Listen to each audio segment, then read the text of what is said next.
told you I would do another video with Punchy. He's a little bit newer at this trick, so you're going to see some of the little bit of things that you kind of have to work them through.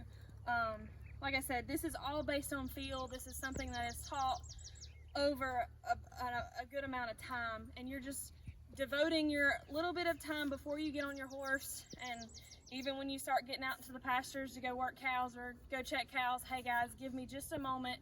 I'm going to take this minute with my horse, ask him to do this before I get on, because that's when we want him to think about it, is to right before we mount. So just like we talked about, got my favorite little rope here that I keep on my saddle. It's traveling with Punchy a lot right now because Punchy's in these last few stages of learning to bow every time I get on and off, and he's still assisted with a rope, but he is doing a lot of things that I see that just like my seasoned horse that does it will think about, you know, dropping his head, starting to lean his weight back and shift his weight to the hind end when I approach the saddle to get on. Those are all things that I know my horse is thinking about. Hey, she wants me to get in this position when she goes to mount. So those are things that I really like to see.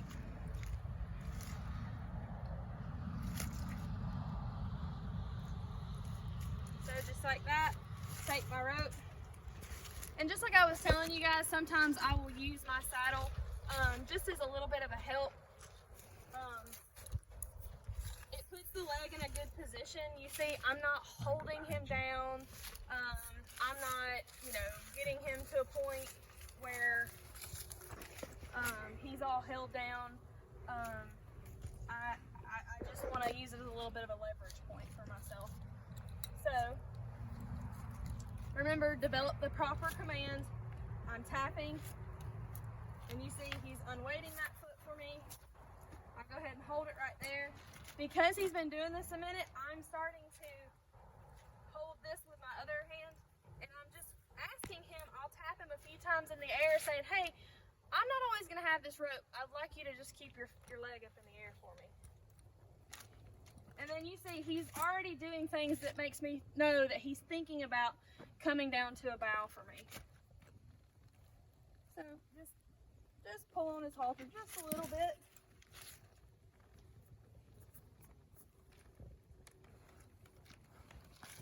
Good. Now I'm going to hold him because I haven't said anything for him to stop.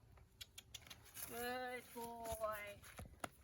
He's getting longer and longer periods of time where he's comfortable on the ground. So I'm going to start using it at my discretion.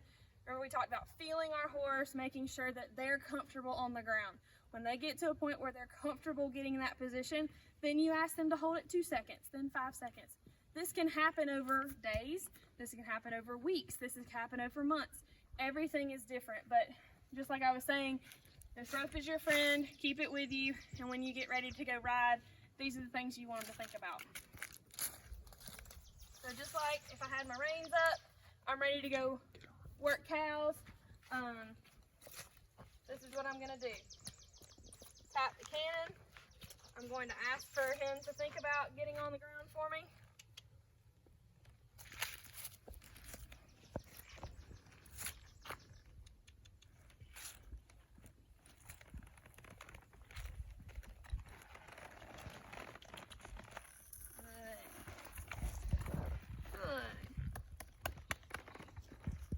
Then, just like we were talking about having a rope that will slip off pretty easy, I'm going to throw it a little bit of slack, and this is also where it comes into, is your horse desensitized to ropes?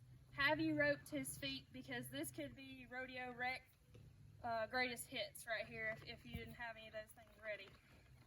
So I'm going to give him a little bit of slack, let him walk a few times, and that rope usually just slips right off, just like so. I can pick it right up, tie it onto my saddle, and I'm ready to go work cows.